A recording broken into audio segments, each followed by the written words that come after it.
आज जैसे कि 1 जून को parliamentary standing committee education, sports, youth affairs और इनकी मीटिंग थी जो पार्लियामेंट्री पैनल की राज्यसभा की तरफ से हम इनवाइटेड थे। ऑफिशियली इनवाइटेड होने के बावजूद जब हम वहां पहुंचते हैं तो हमें पता चलता है कि ड्यू टू कि हम एक यंग डॉक्टर्स हैं, मेडिकल स्टूडेंट्स की रिप्रेजेंटेशन बॉडी है, तो कुछ मेंबर्स की तरफ से हमें पता चला कि हमें पार्लियामेंट्री मीटिंग के अंदर आने ही नहीं दिया गया, हमें प्रेजेंट करने ही नहीं दिया गया despite of being an official उनसे इनवाइट आने के बावजूद भी।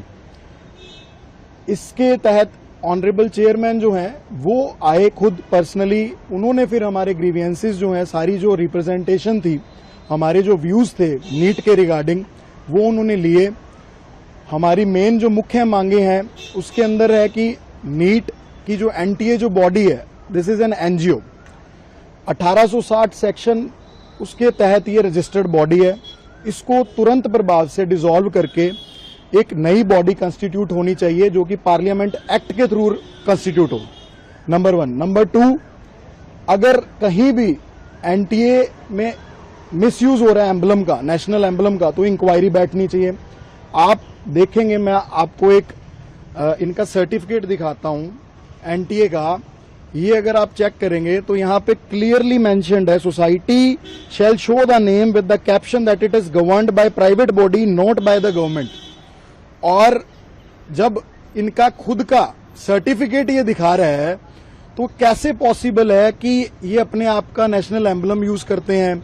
उसके बाद कैसे करोड़ों बच्चों का आप एक एनजीओ पे भरोसा कर सकते हैं? क्यों आप समझते हैं कि उनके अंदर सीएजी ऑडिटिंग के लिए कोई मैंडेट नहीं है? पार्लियामेंट को वो डायरेक्टली रिस्पॉन्सिबल नहीं है बोलने के। उसके बाद 2024 का जो पेपर लीक हुआ है उसको इसके साथ स्ट्रिक्टली टैग किया जाए, उसकी जांचें 2026 के साथ होनी चाहिए। प्रॉपर जो संजीव मुखिया मेन एक्यूज पाया गया था, पहले तो उसकी बहुत समय तक उनकी चार्जशीट फाइल नहीं हुई, उसके बाद ऑटोमेटिकली 3 महीने बाद उनको ग्रांट कर दी गई चार्जशीट में सारी चीजें। तो ये सारी 2024 की और 26 की दोनों कड़ियां जब एक साथ मिलके इन पे काम होगा तब सच सामने आएगा, तब ये चीजें होंगी।